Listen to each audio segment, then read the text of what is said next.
I remember there being a lot of laughter around me growing up. It's easily my favorite sound in the world. And there was never a better feeling than being able to pull a genuine laugh out of someone.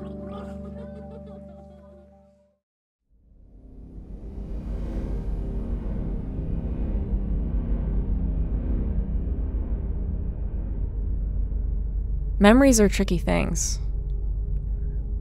We make them without effort and recall them without warning.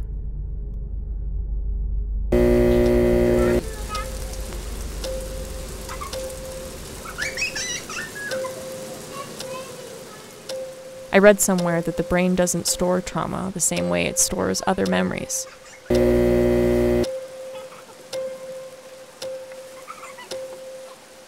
Trauma can be grafted to your bones, stored in places hard to reach, yet never far from the surface.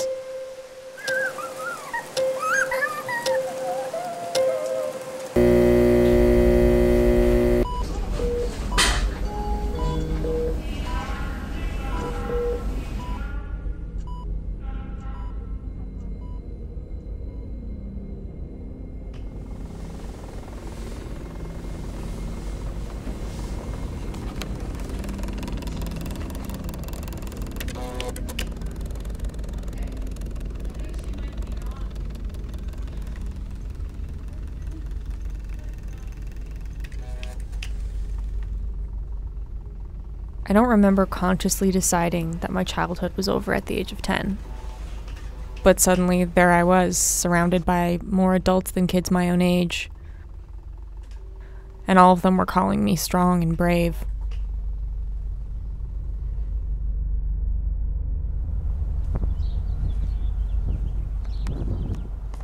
I remember not really knowing what to do with that. In retrospect, I know it was a way of reassurance. A way to comfort me, but also themselves. I tried as hard as I could to live up to those words. I had to shove a lot of myself away to do it. But I thought once everything was normal again, I would go back to normal too.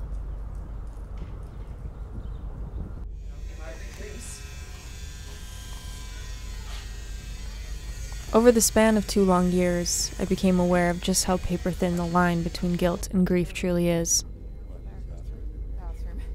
I found out just how tightly this form of guilt clings to your bones, crippling all ability to process loss, and enabling the ability to bury the ugly things. It's a strange feeling to face your own mortality at the age of 10. I knew that we would not all make it out of this. That's possibly the only childlike thought I allowed myself to entertain. The idea that if I were able to draw one of the shorter straws, then maybe someone else would get a longer one.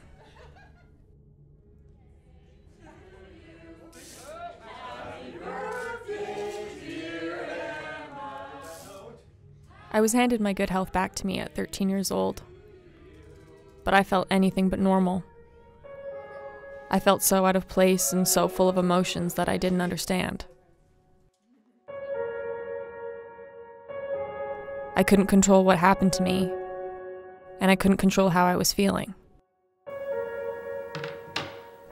When all control has been stripped from you, you'll do anything to take it back. And I really thought that was what I was getting.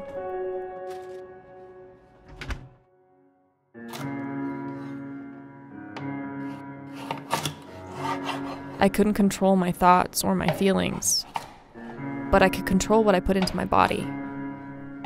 I could control how much space I took up.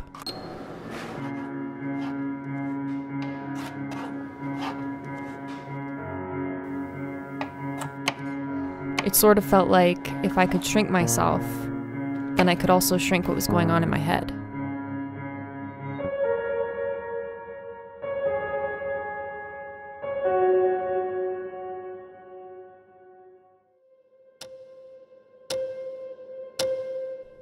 When I was a teenager, my therapist told me I internalized my emotions.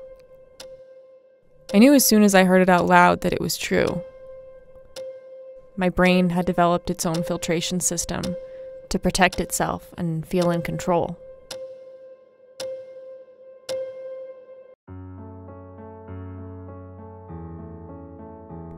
If I was angry, I always found a way to be angrier at myself.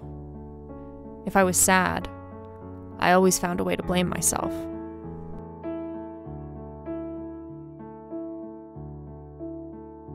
I lived in a fishbowl for 2.5 years.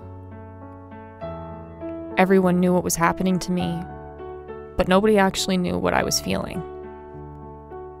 They could see through the glass, but they couldn't pick up any sound. As isolating as it felt, I couldn't imagine sharing my true thoughts out loud. So I just kept them to myself. I didn't think there was any harm in that.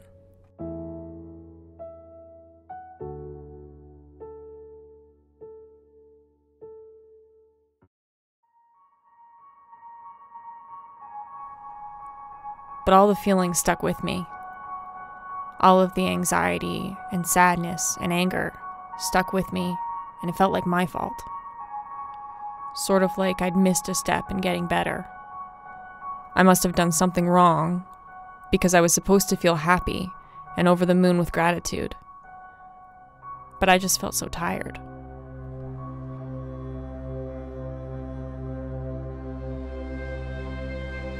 For a long time, I felt so crippled by the guilt. In many ways, I still do. But I'm beginning to understand it now.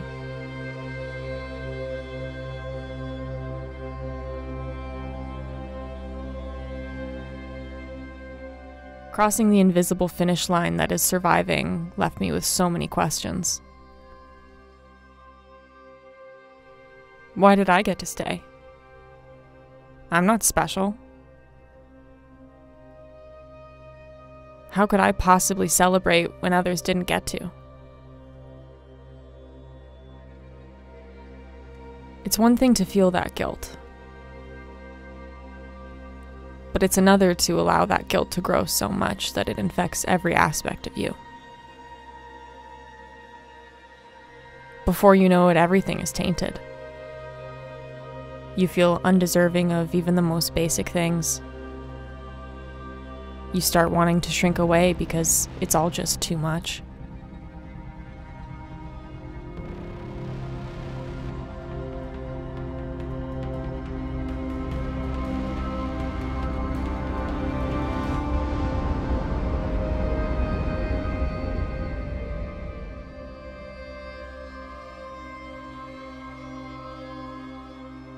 I spent a very long time in the grips of those feelings. I went to incredible lengths just trying to outrun them. And I made a real mess in the process.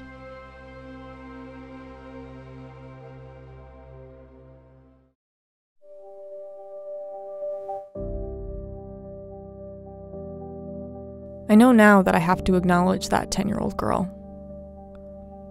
The one I'd hidden so well that I forgot where to find her. I'm starting to understand that maybe it's okay to let her out now. Maybe it's okay to let her breathe. Maybe it's okay to celebrate her.